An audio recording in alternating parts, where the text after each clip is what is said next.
되셨어요? 네. 제가 복장을 좀 편하게 입고 사실 편한 옷이 아니고 인도 목사님들 주로 입는 옷이에요. 그리고 인도 갔을 때 인도 감독님 계시는 분이 우리 인도교를 좀 기억해 달라고 하면서 이게 선물을 하나 주시더라고요. 그래서 한 번은 좀 입고 와야 되겠다. 여기 원래 모자를 가졌어요. 모자도 주시는 건데 셔울 있죠, 셔울. 정복을 딱 하려면 셔울도 걸치고 좀 생략을 했습니다. 뭐 이 정도는 충분할 것 같아서. 그래서 오늘은 한국인, 원래 저희 현재는 영국 대인데 영국인 김동원 목사가 아니고 또 인도인 김동원 목사 생각하시고 말씀을 좀 나눴으면 좋겠는데 지난주에는 또 그만 돌아다니게 했는데 지난주에는 인도가 중국을 갔다 왔어요. 그래서 인구를 계산을 보니까 13억에 15억, 28억 되는 인구들 이렇게 하는 나라를 갔다 왔더라고요. 근데 이제 두 나라가 왼쪽 끝에 있어요. 아시아를 기준해서 왼쪽 끝에 있고 또 한쪽은 오른쪽 끝에 있어요. 그래서 이 두 군데서 만약에 복음의 역사가 일어난다 그러면 어쩌면 전 세계를 하시는 전 세계 복음이 전해질 수 있는 귀한 그런 위치들을 갖고 있구나 이런 생각을 했어요. 그래서 두 나라가 좀 의미가 깊었는데 두 나라에서 공통적으로 거기 현지인 목사님들이 제게 부탁을 하는 게 있습니다. 왜냐하면 두 나라가 다 기독교인들이 이제 부흥을 하고 있어요. 중국도 부흥을 하고 있고 인도도 부흥을 하고 있고 중국에 두 가지 형태의 교회가 들으셨죠? 하나는 정부에서 공인한 삼자교회라고 있어요. 정부에서 이제 인정을 해주는 교회들이죠. 그러다 보니까 정부의 뜻에 많이 가지고 이 삼자라는 거는 이제 자치, 자양, 자전에서 스스로 관리하고 스스로 키우고 스스로 전도한다 이런 의미예요. 그래서 삼자교회인데 이 삼자교회가 이제 정부교회라 생각하시면 돼요. 근데 그렇다고 정부교회라고 정부의 생각만 이렇게 전달해주는 교회는 아니고 옛날에는 한때는 또 그런 적이 있었는데 요즘은 나름대로 복음들을 좀 하고 있고 또 하나가 뭐냐면 가정교회라고 있어요. 가정교회. 이건 좀 여러분 좀 아셔야 기도가 이제 좀 더 구체화될 건데 가정교회는 삼자교회가 아닌 교회를 말하는 거예요. 그러니까 예전에는 가정교회는 이제 숨어서도 하고 이제 요즘은 가보니까 그렇더라고요. 우리 또 중국이 그 넓은 지역인데 갔더니 또 이기준 장로님이 그래서 사업을 하시잖아요. 제 있는데 와서 또 저녁을 사주시게 근문대에서 또 오시더라고요. 그래서 격려하시고 오시더라고요. 감사하게도 4,000명을 공부를 했습니다. 그래서 하여간 이 삼자교회, 가정교회가 이렇게 있는데 이제는 이 두 교회가 나름대로 성장을 많이 했어요. 예전에 이 두 교회 간에 서로 갈등이 많았거든요. 손가락질 서하고 그러는데 요즘은 그렇게는 안 갑니다. 그래서 중국의 이 두 개가 성장을 하고 있는데 인도도 성장을 많이 해요. 기독교인들이 인도도 성장을 하고 있는데 이 공통적으로 저한테 요청이 뭐냐면 성장을 막 하다 보니까 중구난방이 돼요. 왜냐하면 좀 질서가 안 잡히고 목회자 훈련이라든지 이게 제대로 안 됐을 거 아닙니까? 그러다 보니까 복음을 전하는데 여기 사는 얘기 다르고 저기 사는 얘기 다르고 세례에 대한 이해도 다르고 이렇게 중구난방이 돼 있어요. 그래서 양쪽 교회가 공히 저한테 부탁하기를 한국은 그래도 경험이 많으니까 와서 이런 뭐라고 할까요? 우리로 말하면 기찻길을 내주는 기본 길을 내주는 그런 일을 앞으로 좀 해줬으면 좋겠다. 상당히 의미가 있다고 생각을 해요. 그래서 그거에 대한 첫 걸음을 이번에 띈 건데 정말 여기에 바른 신앙이 자리 잡을 수 있도록 여러분 기도해 주시기 바라요. 이게 막 성장한다는 게 이게 중심이 안 잡혀 성장하면 나중에 후유증이 어마어마합니다. 그래서 지금이 참 좋은 기회라는 생각을 하는데 이런 현지 교회 목사님들이 요청을 하니까 우리가 다른 데서는 사실 이런 이야기 듣기도 어려울 수도 있어요. 우리 대림교회에서 이제 이렇게 관심을 주시고 기도를 부탁드립니다.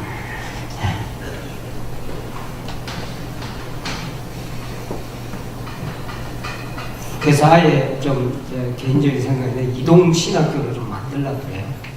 계획을 갖고 있습니다. 자, 성경 우리가 마가복음 읽은 지가 이제 꽤 됐는데 아마 11월 중순 정도에 끝나지 않을까 싶은데요. 그러니까 끝나는 대로 제 바람은 이걸 잘 정리해서 제가 책으로 또 내려고 그래요.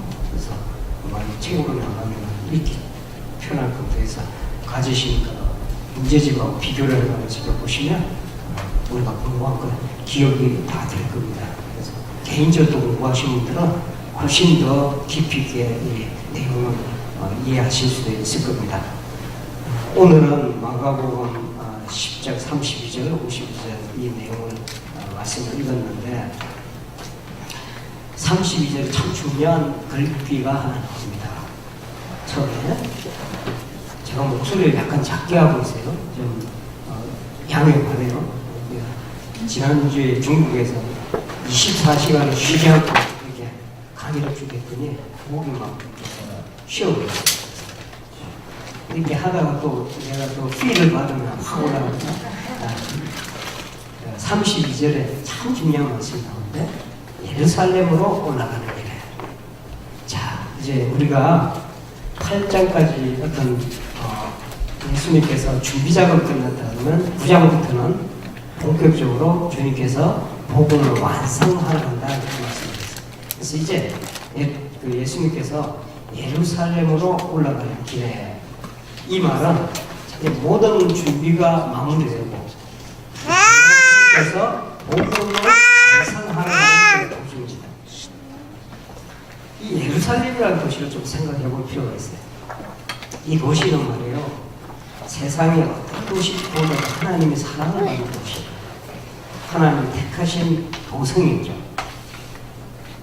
그래서 별명도 있잖아요. 시온이라는 별명을 갖고 있어요.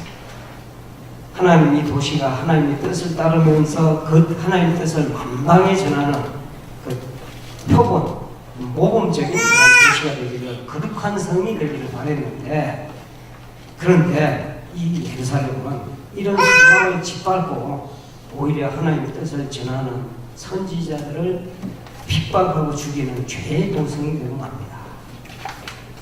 주님께서는 이 예루살렘을 바라보시면서 깊은 탄식을 하십니다. 오늘 화면에 나올 겁니다. 자, 마태복음 23장 37절의 말씀. 다 같이 읽어볼까요? 예수님이 탄식하시는 거예요. 시작.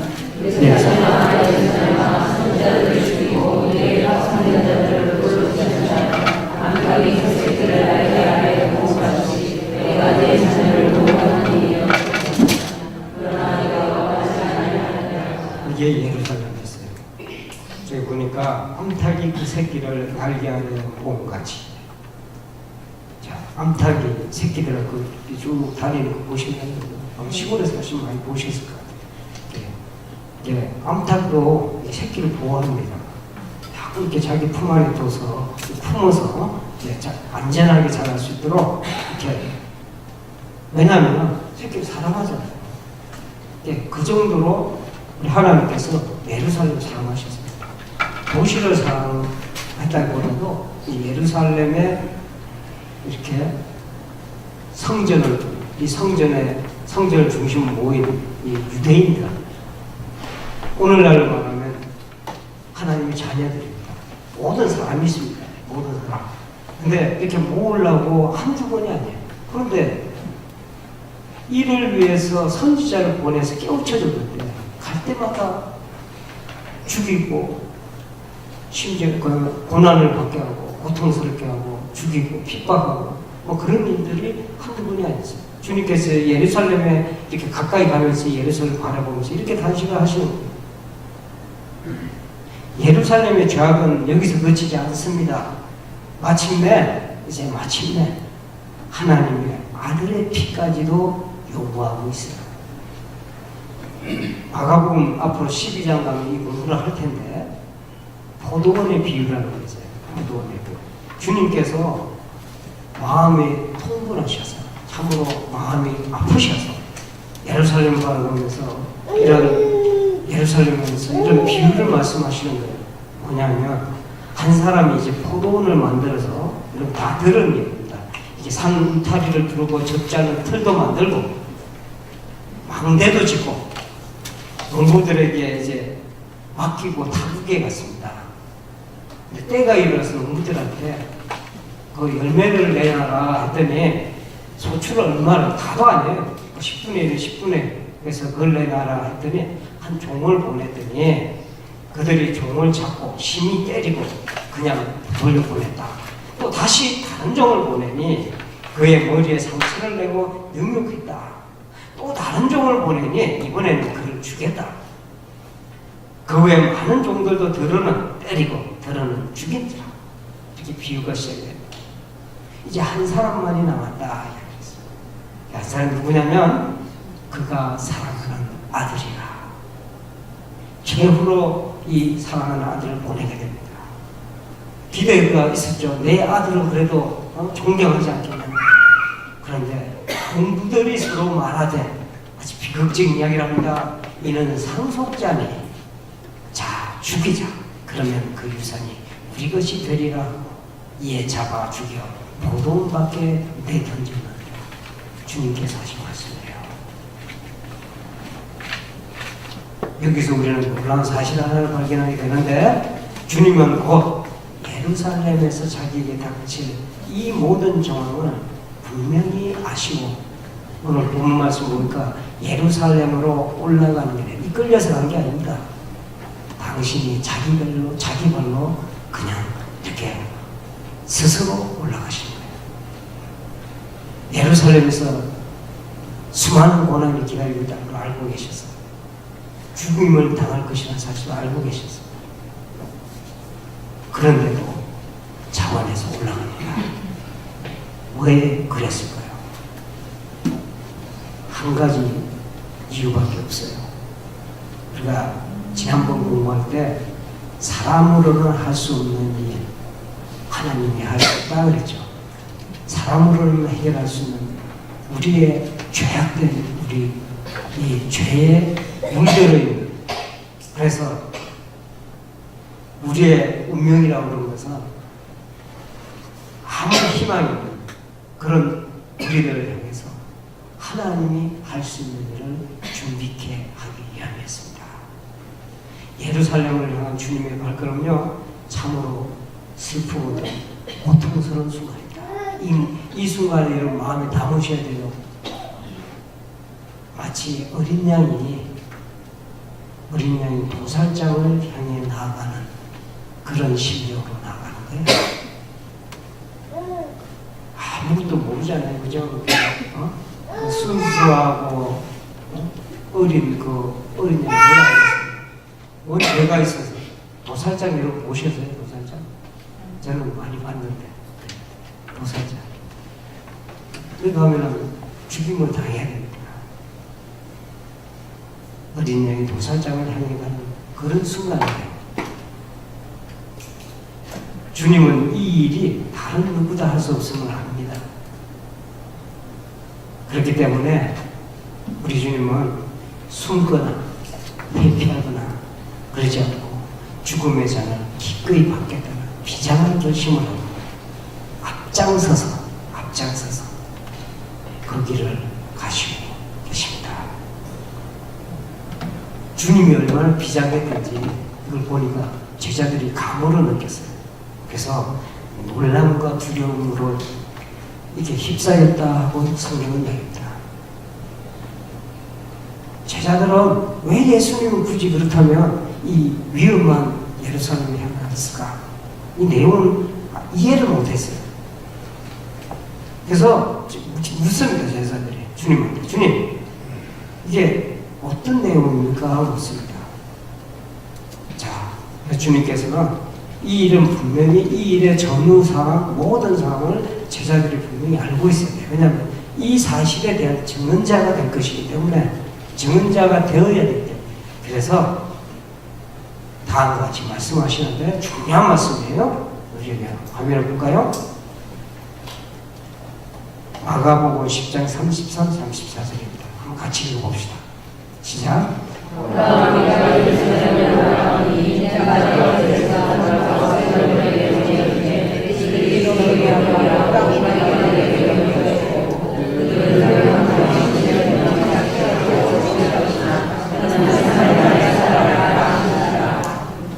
주님께서 죽음과 부활에 말씀하신 이것만이 세 번째예요. 어디에 나오냐면 8장 30일, 기억하기 좋게 맞습니다. 8장 31, 9장 30. 야, 기억하기 좋죠? 8장 31, 9장 30. 그런데 지금 이 말씀을 반복하시는데 이번에는 완전히 다른 무드, 다른 분위기로 말씀하시는데 상생설명하시 앞으로 일어날 일에 대해서 완벽하게 요약하고 있습니다.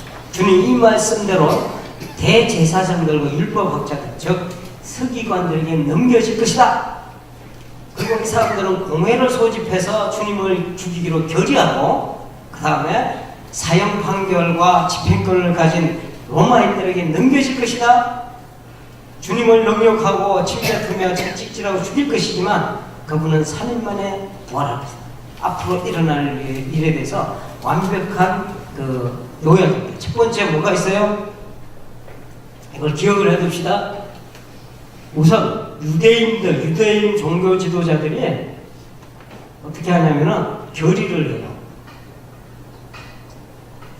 회의를 소집해서 예수님을 붙잡아다가 죽이기를 결의를 해요. 이 결의는 왜 결의밖에 못하냐면 죽일 수 있는 권한이 없어요. 이걸 이해를 하셔야 앞으로 일어날 일을 이해를 하시는 거예요. 죽일 수 있는 권한을 이 사람들이 없습니다. 왜냐하면 식민지였잖아요. 법률적인 권한이 없어요. 누가 통치하고 있었냐면 로마가 하고 있었거든요. 그리고 판결하고 재판하고 사형을 집행하는 권한은 로마가 갖고 있습니다. 로마인은 뭘 하게 되냐면 판결하고 그 다음에 판결했으니까 집행하는 거죠. 집행 과정에서 때리고 능욕하고, 그죠? 어제 침뱉으면 채찍질하고 죽일 것이다. 죽음까지 이릅니다. 주님께서. 그리고 주님께서 또 그렇지만 사흘에 무슨 일이 일어나요? 부활하시다. 앞으로 일어날 일에 대해서 완벽하게 이렇게 요약을 정확하게. 자, 주님께서 겪으실 일들을 본인이 이렇게 한번 생각해 보시죠. 내가 앞으로 내게 닥칠 일을 이렇게 태연히 이야기할 수 있겠어요? 하나하나가 한번 보시면 붙잡혀가지고 수많은 사람들 앞에 서서 신문당하고 거짓 고소로 이렇게 막 사람들 달려들고 손가락질하고 그 사람들이 결의를 하고 로마인들에 의해서 판결을 받고 이방인의 손에 끌려가고 판결을 받고 이게 누구예요? 누가 지금 이렇게 당하는 거예요? 예수 그리스도 아니고 하나님의 아들 아니고 뭔 죄가 있어요? 뭔 죄를 저질렀길래 도대체 이런 고통을 받아야 되냐? 예루살렘에서 기다리는 것은 극심한 고통과 죽음. 주님은 이 일들을 그러나 넘어가지 아니하고 하나하나 다 겪을 것입니다. 제자들은 이 일을 깨달아야만 되는데 불행히도 아직도 깨닫지 못했죠? 주님께서 다가올 극심한 고난과 죽음을 의식하면서 비장한 각오로 이 말씀하시는 순간에 철없는 제자들은 뭘 이야기하고 있어요? 두 사람이 등장했고 야고보와 요한과 야고보 뭐라는지 아시나요? 주님이가 영광의 자리에 가게 되면 오른편과 왼편에 우리를 앉게 해주십시오. 몰래 와서 압력 넣는 거예요. 마태복음에 이게 자세히 보면 여기에 또 누가 등장하지 아시죠? 엄마가 등장해요. 치맛바람을 일으키는 거예요. 그래서 우리 아들을 잘 봐주셔야 돼요. 우리 아들을 이렇게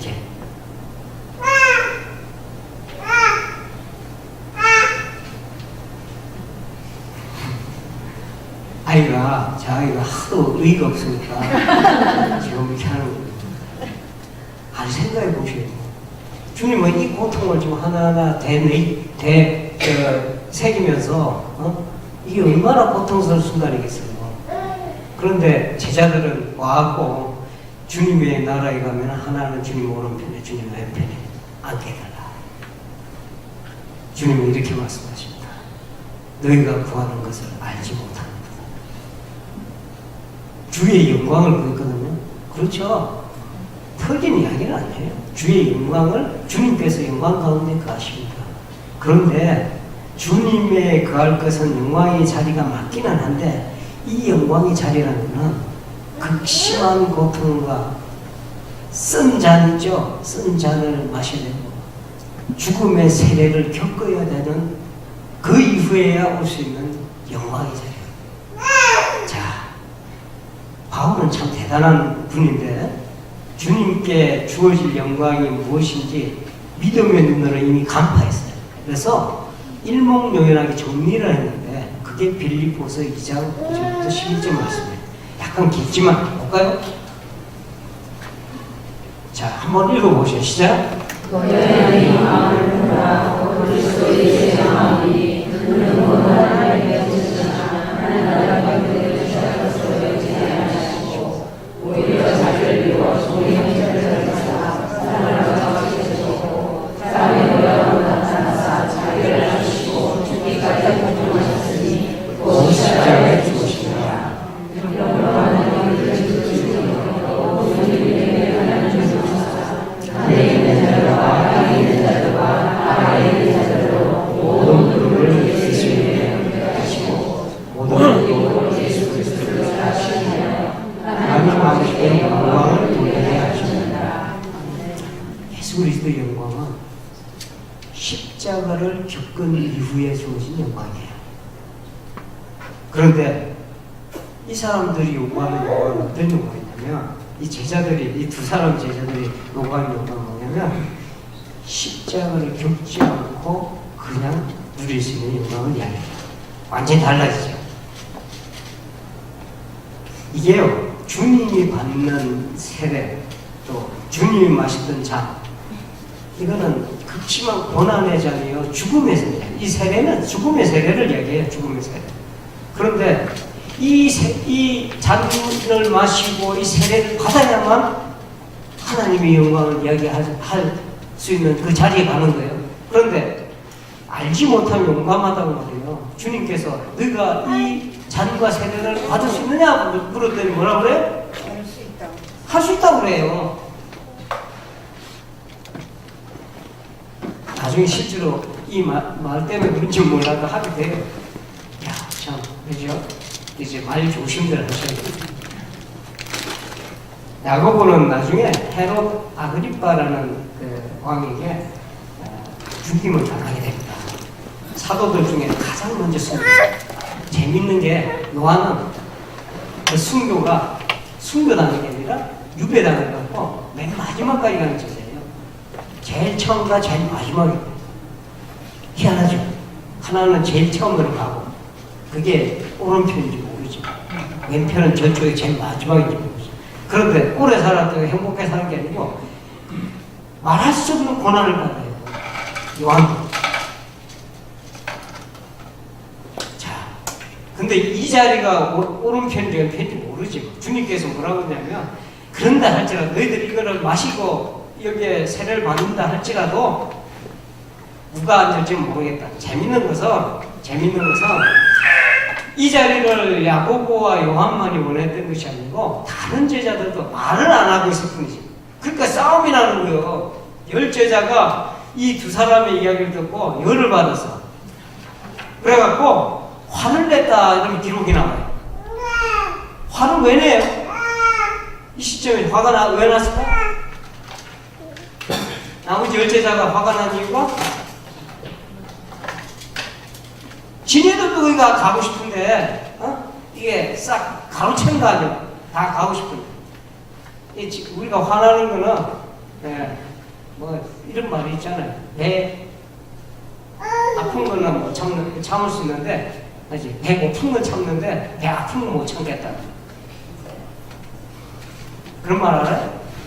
잘 생각해요. 배 고픈 건 참아요. 근데 배 아픈 건 못 참겠다. 이 두 녀석이 이렇게 해서 먼저 좋은 자리 차지할까봐 지금 감정이 섞여 있단 말이에요. 이게 그래갖고 12명의 제자 안에서도 이게 서로 싸움이 일어난 거예요. 누가 큰 자리를 차지할 것인가. 자, 주님께서는 이 한심한 제자들을 향해서 다른 말씀을 하셔요. 하나님 나라에서 하늘나라에서 진짜 크게 되는 사람은 어떠냐면 어뜸이 되고자 하는 자는 모든 사람 죄를 종이 되라. 어뜸이 되고자 하는 사람은 종이 되라. 왜 그런지 아십니까? 바로 주님께서 아까 말씀 읽은 대로 주님께서 그 모범을 그대로 보냈으시죠. 하늘나라는 그런 곳이에요. 중요한 말씀 하나가 나오는데 45절입니다. 자기 목숨을 많은 사람의 대속물로 주려 함이니라. 주님께서 보여주신 모범이 이거예요. 대속물이 뭔지 아시죠? 대속물?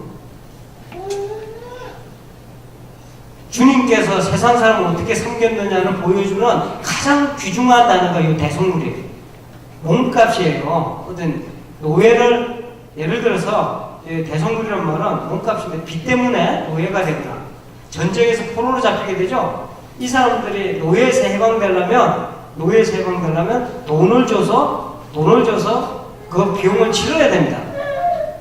바로 이 비용을 치르는 것이 여기 신약 성경에서 이 대성물이라는 표현은 여기서밖에 안 나와요. 여기서 상당히 중요한 단어인데 죄로 인해서 단 한 차례 이곳에 사용된 단어는 예수님이 죄로 인해서 마귀의 포로가 된 우리들을 구원하기 위해서 지불하셔야 되는 자신의 생명을 이야기합니다.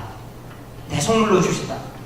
자신의 생명을 주셨다 이겁니다. 다시 말해서 우리가 갚아야 될 죄값을 그분이 대신해서 자신의 생명을 바치셨다는 얘기예요. 예수님께서 세상을 대하는 방식에 스스로 대속물이 되시는 방법을 택했어요. 섬기는 방법입니다. 그렇다면 참된 제자라고 그러면 예수님의 이 마음을 가져야 된다 하는 것이 가장 중요한 얘기예요. 자,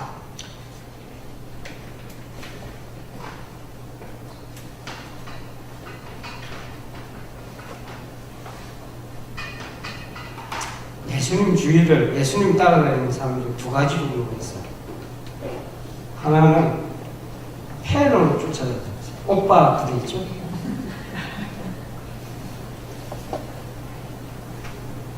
두 번째는 진짜 제자들이에요.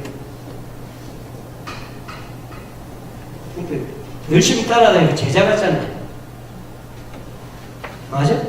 맞죠? 제자 같죠? 광팬 정도 들어가면 진짜 오빠 부대를 보셔 얼마나 많이 따라요. 참된 제자들은요 광팬하고 달라요.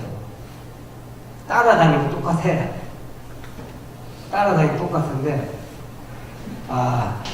중국은 홍콩에 처음 감리교라는 거 제가 가르쳐 드렸죠.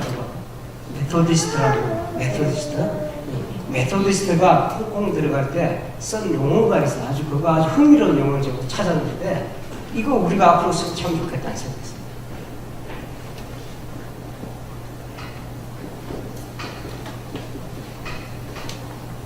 이 감리는 우리가 메소디스트의 바른 번역이 아니라고 그랬어요. 제가 한번 말씀드린 적이 무슨 소리인지 모르겠다 그러고 감리교로 번역하잖아요. 우리가 감리교잖아요. 근데 이게 메소디스트, 영어 메소디스트라는 데서 왔거든요. 이게 이렇게 번역입니다. 근데 우리는 이렇게 번역을 했는데 홍콩 사람들은 참 좋은 말로 번역을 했다. 홍콩 사람들은 앞으로 제가 이걸 좀 되찾아야 될 것 같아요.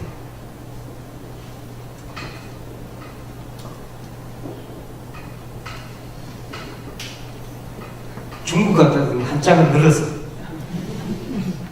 중국에서는요, 저 영어가 하나도 안 되더라. 영어가 안 통해. 심지어는 설탕을 달라고 슈가가 안 돼.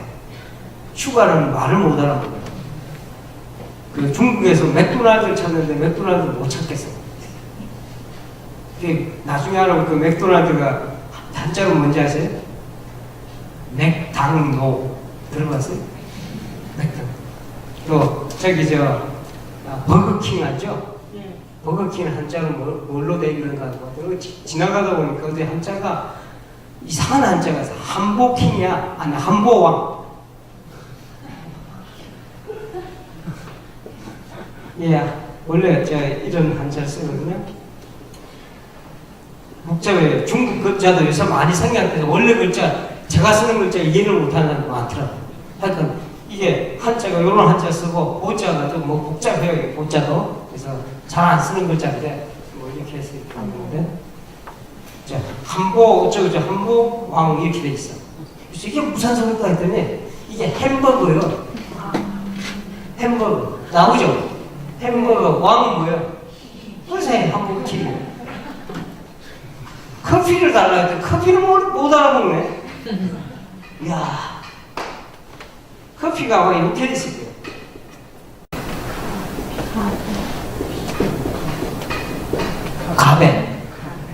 가베를 말하면 카페인인데, 근데 커피 달라고 했으면 못 알아먹지. 그래서 한자를 이렇게 썼더니 카페 이러더라고요. 그래서 그 한자 실력으로 버텼는데 홍콩 사람들이 이 메소디스트를 처음 받을 때 이 말로 썼어요. 순도라고. 순도. 이 순자가 상당히 재밌는 글자예요. 빙빙 돈다, 순환한다 할 때 순자이기도 하고, 이게 우리 연세 드신 분이 순자 잘 아시거든요. 이게 또 다른 의미가 있어요. 쫓는다는 데, 쫓아간다. 그 할 때 순자입니다. 근데 두 번째 의미예요. 그러니까 구원의 도를 쫓아가는 사람들. 야, 이게 너무 정확하게 잘 썼어. 순도회, 순도회가 좋은 것 같아요. 여기서 감비회고. 이거는 감독이 지배한다는 뜻이거든요. 이런 거 말고, 그러니까 뭐 감독 사람 많잖아요. 네. 이거 말고 이걸 해놓으면 참 좋을 것 같아요. 그래서 이걸로 다시 찾아야 될 것 같다는 생각이. 왜 제가 이 말씀 드리냐면 참 제자는 순도하는 사람. 주님을, 이 도는 길도자 아닙니까? 주님의 걸어가신 길이기도 하고 진리의 길이기도 해요. 그 주님의 걸어가신 그 길을 그대로 쫓아가는 사람들입니다. 이게 제자이면서 참다운 우리 감리교회 교인들은 바로 참 제자가 돼서 주님을 온전히 이렇게 쫓아가는 사람들이 되어야 되겠다 하는 거예요. 광팬이 아닙니다. 그냥 좋아서 가면은 막 소리 지르고 오빠 하고 뒤집어지고 이거 말고, 이렇게 신앙생활 하는 거 말고 예수 그리스도가 걸어간 길을 그대로 내가 따라가겠다는, 진짜 예수 그리스도의 삶을 살겠다 하는, 주님께서 고난을 받으셔서 영광에 이르셨다면 나도 그것을 회피할 수 없잖아요. 주인이 고난을 받았는데, 우리 주님이 고난을 받고 이렇게 그런 삶을 살았는데, 내가 사는 오늘에 이렇게 살아가는 삶에 어떻게 영광만 왼편에 앉고 오른편에 앉고 이 영광만 바라고 살 것이냐 말이에요. 주님께서는 그런 제자들을 필요로 하는 것이 아니고 진짜 순도하는 제자들이 필요하다는 거예요. 20세기 초반에 독일에 디트리 보네프라는 유명한 신학자님이 있어요. 이제 천재적인 신학자인데 23살 때 벌써 교수가 돼요. 21살 때인가 아마 박사학위 논문을 통과하게. 이야, 뭐 지금 제 나이가 지금 뭐 한 2배를 먹었는데 벌써 그 젊은 시절에. 근데 불행히도 이게 언제 태어났냐면 지금도 이 사람이 이렇게 한 이론을 지금에야 맞을 정도예요. 지금에야. 그러니까 거의 뭐 100년 후를 내다보고 이 사람은 글을 쓸 정도였습니다. 그런데 정말로 참 제자도의 길을 걷기를 원했던 사람이거든요. 목사님이면서 신학자인데, 이분이 나치 독일 한창 그 사람 죽이고 또 히틀러가 집권할 때 거의 독일 거의 모든 교회가 히틀러를 우상하게 했거든요. 근데 아니라고 외친 사람이 이 사람이 그때 당시에 저 미국에서 교수직도 이렇게 교수로 와 있어 유니온 신학교라고 교수로 좀 와달라 하는 그런 걸 했는데 이 독일의 상황을 보고 아니라고 독일로 건너가게 됩니다. 근데 하다 보니까 반나치 활동을 했다는 것 때문에 게시타프에서 체포가 돼요. 그래서 옥에 갇히게 됩니다. 옥에 갇히게 되는데 거기서 결국 1945년대 4월 2일 그 날짜에 처형을 당해요. 이제 아주 비극적인 걸로 하는데, 근데 옥중에서 그 옥중에 계실 때 그 글을 여러 편 쓰는데 그 중에서 참된 제자의 길이라는 그런 아주 유명한 책을 씁니다. 거기서 참된 제자라는 게 뭐냐, 가짜 제자가 뭐냐 이렇게 구분을 해요. 참된 제자와 가짜 제자의 구분을 어떻게 하느냐, 주님의 주신 은혜를, 은총을 값싸게 처리하는 사람은 가짜 제자고, 비싸게 값지게 처리하는 사람은 진짜 제자다 이렇게 얘기해요. 그 값싸게 처리하는 건 뭐냐, 한마디로 말씀드리면 이 앞에서 얘기했던 십자가의 고난을 생각지 아니하고 부활의 영광을 생각하는 사람들. 예를 들면 죄를 처절하게 내가 진심으로 회개해서 죄인이 진짜 의인 되는 것을 생각하지 아니하고 그저 한 방에 주는 은혜만 내가 누리고 생각하면서 사는 사람, 이런 사람은 가짜 제자다 이렇게 얘기해요. 값지게 주님의 은총을 진심으로 값지게 생각하는 그 사람이야말로 진정한 제자다 이렇게 얘기해요. 오늘 진정한 제자에 대해서 이야기가 이렇게 나오는 거예요. 지금 이 부분에서 중요한 얘기가, 보세요. 주님께서 고통스러운 나날을 앞으로 바라보면서 이미 그 마음속에 와 있거든요. 그런데 제자들은 진정한 제자가 아니었어요. 왜 그러냐? 고통하고 아무 관계 없잖아요. 그리고 거기에서 고통 주님 다 가져가세요. 나는 달콤한 영광만 원할 겁니다. 난 광팬이라고 해요. 현재까지는 광팬이에요. 그런데 우리 주님은 이 사람들을 포기하지 않습니다. 왜냐하면 이 사람들을 통해서 하나님 나라를 증거하고 앞으로 이루어가야 되기 때문에. 그래서 이 사람들을 세우기 위한 다음에 길을 걷게 되는데, 오늘 바로 장님과의 만나는 장면이 오늘의 사실 결론적 부분인데, 장님과 만나는 이 마지막 부분이 바로 이 교육을 하는 가장 중요한 부분이에요. 누구가 장님 이름이 뭐예요? 예, 보면은 누구의 아들이에요? 디메오의 아들. 이거 상식적으로 뭐 하나 아들도 좋아해요. 이 바라는 말은 아들이라는 뜻이에요. 쉽죠? 디메오가 되니까 누구의 아들이에요? 디메오의 아들. 네, 쉽죠? 이제 기억하기. 바디메오라는 사람이 이렇게 등장하는데, 자, 소경 바디메오는 주님의 일행이 이제 예루살렘 동쪽에 위치한 여리고를 거쳤다가 막 그것을 벗어나갈 때 길가에서 만난 거지. 자, 여리고가 어디냐? 이 지도를 또 한번 보셔야. 지금 어디로 가고 있어요, 주님께서? 그래야 이 그림이 나와요. 주로 주님께서는 여기서 활동하셨다가 이제 지금 내려가고 계시죠? 예루살렘이 어디냐면 한 요 정도 있습니다. 예루살렘. 여리고가 요 정도 있어요. 여기가 여리고입니다. 여리고. 예루살렘. 그러니까 주님께서 지금 이제 유다 이런 지역을 거쳐서 여리고를 먼저 이렇게 통과하시는 거예요. 이렇게 가시는 거예요, 지금. 좀 자꾸 이렇게 예루살렘을 향해서 가시는 거예요. 이 여리고다, 여리고는 유명한 지역이죠. 누구로 유명하죠? 여리고 하면 생각나는 사람? 여우서. 네. 여우서 하면 여리고성 공격할 때 생각나죠? 네. 그래서 그 여리고입니다. 여리고성에 이제 접근을 해 가시는데, 막 거기서 이제 일을 보시고 출발하는 지점에 바디메오가 달려들어서 거기서 앉아있다가 지나가시는 이가 나사렛 예수라는 소리를 듣고 이렇게 외칩니다. 다윗의 아들 예수여, 나를 불쌍히 여기소서. 자, 이 말에는 너무도 놀라운 말이 들어가 있는데 다윗의 아들이라는 용어예요. 다윗의 아들은 무엇을 이야기하냐면 구약 성경에 예언된 메시아 그 자체를 이야기합니다. 그리스도라는 뜻이에요. 주는 그리스도시 할 때 그 그리스도. 이 소경이 너무나 놀랍지 않으세요? 눈이 멀었던 이 소경이 어떻게 주님을 단번에 그리스도임을 알아봤을까? 주님의 제자들을 생각해보세요. 그토록 오랫동안 함께 있어도 여전히 주님의 실체를 알지 못하고 철없이 말해요. 이렇게 주님 보고 왼쪽이 아니에요, 오른쪽이 아니에요. 지금 돌아가실 분한테. 그런데 이 사람은 잠깐의 순간에 주님을 간파하는 거예요. 어떻게 해서 이런 일이 일어납니까? 어떤 사람은 이렇게 금방 알고 어떤 사람은 이렇게 모를까요? 나도 모르지.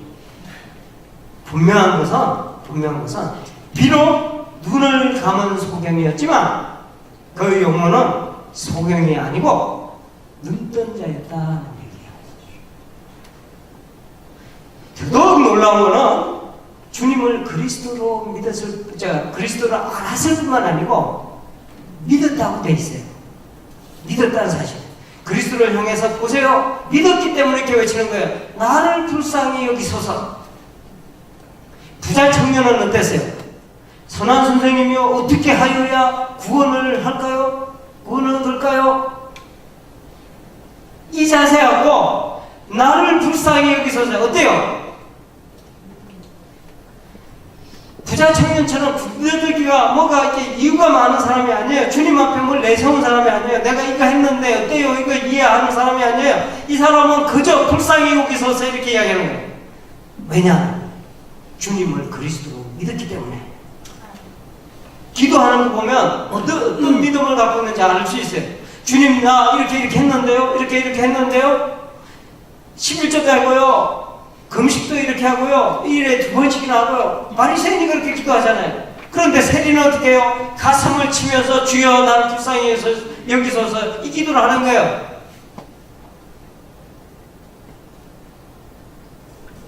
바디메오는 주님을 그리스도로 믿었기 때문에 그분이 주시는 긍휼을 입으면, 자비함을 입으면 그것으로 족하다는 걸 알고 있었어요. 그분께서 돌아보아 주시면 그 무엇도 그분의 일을 방해할 수 없음을 알고 있었어요. 제자들은 이 믿음을 갖지 못했어요. 불행히도 믿음은, 이 소경이 가진 믿음을 이해할 수가 없었어요. 그러니까 이 외침이요, 이 사람들한테 그저 시끄러운 소리예요. 그러니까 소경을 향해서 오히려 이렇게 얘기하죠. 조용히 하라고, 시끄럽다고. 두 눈을 갖고 오랫동안 예수님을 지켜보면서 들을 수 있는 귀가 있었잖아요. 그래서 수없이 많은 주님의 말씀을 들었으면서도 주님이 그리스도인지를 아직 모르고 있어요. 확고한 믿음 또한 갖지 못했어요. 눈을 떴지만 눈뜬 장님 아니에요? 진짜 눈뜬 소경 바디메오 보세요. 이 사람은 눈을 감았지만 눈을 뜬 사람이에요. 근데 누가 누구를 꾸짖어요? 제자들이 바디메오 꾸짖고 있다니까. 근데 보세요. 예수님에게 사로잡힌 사람은요, 주변에서 어떤 이야기가 안 들려요. 사실은 제자들이 제 아무리 말려도, 누가 말려도 내 마음속에 그리스도밖에 안 보이기 때문에 뭐라고 하냐면은 그는 그리스도를 보고 들었어요. 왜냐하면 눈은 감았지만 그 심령에 이미 그리스도가 들어왔습니다. 그리스도를 찾았어요. 그렇기 때문에 제자들이 어떤 핍박을 해도 개의치 않습니다. 소리 높여서 주님을 찾습니다. 다윗의 자손이여 나를 불쌍히 여기소서. 주님은 그 외침을 외면하지 않습니다. 주님은 섰습니다. 머물러 섰다고 했습니다. 49절에 보세요. 머물러 섰습니다. 주님의 발걸음은 바빠요. 지금 예루살렘을 향해서 가야 되는데 하나님 나라를 완성하기 위해서 쉴 틈도 없어요. 한시도 쉴 틈이 없어요. 그런데 그분은 바디메오 외침에 머물러 서십니다. 왜 그런지 아세요? 믿음으로 외치기 때문에. 요새 딸 바보 아들 바보 이야기 많이 하잖아요, 그죠? 뭐 딸 바보 아들, 딸 나타나고요. 아빠들 뭐 해가지고 그런데 난 딸이 없어 몰라요. 그래서 며느리 바보가 좀 됐으면 좋겠어요. 될 수 있어요. 그러니까 아들 바보, 딸 바보 해갖고 그러니까 먹먹해지잖아요, 그죠? 뭐 잘했다 못했다 이걸 따지기 전에 그렇게 되잖아요. 우리 주님은 믿음 바보요. 믿음으로 갖고 나가잖아요. 바보가 돼요. 그 서요. 서시고 그것부터 처리하신다니까. 하나님이 이를 일은 이 얼마나 긴급하고 급박한 순간입니까? 그거를 붙들 수 있는 믿음이 되어야 된단 말이에요. 여러분 기도가 주님의 발걸음을 서게 만드는 기도가 돼야 돼요. 놀라운 거는 주님께서 이 말씀을 머물러 서서 제자들에게 그 사람 데려와라 이야기예요. 이거 상당히 중요한 이야기예요. 주님께서 왜 그냥 너 와라 이렇게 할 수도 있는데 왜 제자들 보고 데려와라 했을까? 이 순간 주님께 교육의 현장을 삼는 거예요. 제자들은 눈을 떴어요. 귀가 열렸어요. 그러나 눈을 떴지만 눈 감은 제자들로 하여금, 잘 들으세요? 눈을 떴지만 눈 감은 제자들입니다. 이 제자들로 하여금 눈은 감았으나 눈을 뜬 바디메오에게 이 대면시키는 거예요. 왜냐하면 제자들이 눈을 떼야 되잖아요. 주님께서 무슨 일을 하시는지 분명히 아셔야 되는데 눈 감은 자 바디메오를 통해서 보여주려고 하시는데요. 주님은 그들은 바디메오를 주님 앞에 데려왔어요. 두 종류의 지금 소경이 주님 앞에 서 있는 거야. 두 사람의 소경이 서 있어요. 하나는 육신의 소경이고 하나는 영혼의 소경이요. 바디메오에게 묻습니다. 내가 무엇을 원하냐? 당연하죠. 물어보나 말하죠. 그러나 주님은 묻습니다. 눈을 뜨겠다는 강렬한 소원과 주님께서 눈을 뜨게 하겠다는 강렬한 믿음을 확인하려는 거예요. 여러분의 묻습니다. 무엇을 하기를 원하냐? 여러분이 뜨거운 소원을 가져야 돼요. 뜨거운 소망을 가져야 돼요. 기도도 그냥 이거 뭐 해도 그만 안 해도 그만 한 몇 분 하고 그냥 집에 가서 잊어버릴 기도면 그건 기도가 아니죠. 불철주에 매달릴 수 있는 기도 제목이 돼야 돼요. 이것을 이루어지지 않으면 주님께 내 이 자리에 떠날 수 없습니다는 강렬한 소망이 있어야 된다고. 한 10분에 뜨겁게 한 것 같아. 전문 딱 열고 다 잊어먹어. 집에 가서 아무 생각이 없어요. 맹수가 그러잖아요. 제가 말씀 한번 드렸나? 맹수가 사자가 사냥감을 이렇게 잡는데 지나가는 암사자, 이쁜 암사자가 지나가다가 겼는질 해요? 맹수가 사냥감에 집중하잖아요. 이게 기도가 이게 치열한 게 돼야 돼요. 내가 기도하기 시작했고 어떤 내용을 갖고 기도하기 들어갔으면 보기를 원하나이다 하고 간절한 심령이 있어야 된다고. 그런데 사실 이 보기를 원하나이다 이 간절한 소원은 누구한테 나왔어야 되냐면 제자들한테 나왔어야 돼요. 왜냐하면 이 사람들은 더 치명적인 소경들 아닙니까? 그런데 자기가 소경인지도 몰라. 이 바보들이. 근데 이 바보가 우리요. 주님은 육신의 소경 바디메오 이렇게 향합니다. 가라 내 믿음이 너를 구원하였느니라. 바디메오의 믿음은 구원으로 인도됐어요. 복음이신 주님을 믿음으로 하나님 나라를 보게 된 거예요. 이게 단순히 눈을 뜨게 된 게 아니고 복음이신 주님을 믿음으로 해서 한번 눈을 뜨게 된 것도 감사한 일이지만 더 중요한 것은 주님과 이렇게 만남을 갖고 주님 가운데서 내가 어떤 기도를 했고 기도가 응답됐다는 사실이 이 사실을 한번 생각해 보세요. 눈 뜬 사실보다도 훨씬 더 중요한 거 이상 깨달은 거예요. 더 놀라운 것은 복음이 아직 완성되기 전이에요. 바디메오는 복음을 믿음으로 앞으로 완성될 하나님 나라를 이미 가는 겁니다. 여기에서 우리가 기초의 답을 하나 얻어요. 다윗은 천국 갔을까? 예수 그리스도가 없지 않았냐? 이런 이야기 하잖아요. 아브라함 갔을까? 예수 그리스도 안 믿었지 않냐? 이런 이야기 하는데 천만의 말씀이에요. 이분들은 이미 오실 예수 그리스도 믿은 거예요. 이 바디메오가 아직 복음이 완성되기 전에 그리스도를 믿고 구원 얻은 것과 같이 이 사람들도 오실 그리스도를 믿고 구원을 받았다.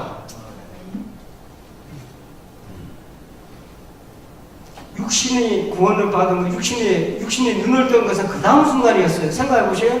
주님께서 주시기 원하는 것은 믿음에는 뭐가 즉각적으로 응답이 가느냐면 구원의 기쁨이 갑니다.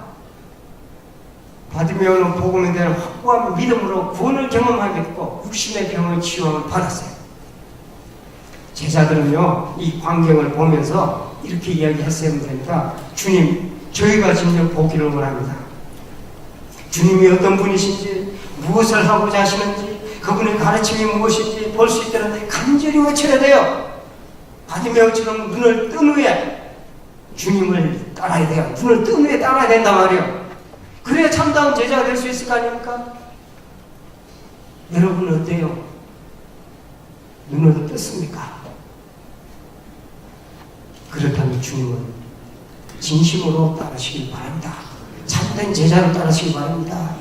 주님이 가신 길, 주님께서 가신, 주님에서 행하신 이웃을 섬기느라 대성물로 주신 그런 놀라운 사건을 우리 또한 이 땅에 살면서 기쁨으로 감당해야 됩니다. 혹시 여러분 중에 아직 눈을 뜨지 못한 사람이 있습니까? 그렇다면 이 시간 주님 앞에 외치시기 바랍니다. 다윗의 자손이여, 나를 불쌍히 여기소서. 주님이 비춰주실 겁니다. 그런 후에 주님을 기쁨으로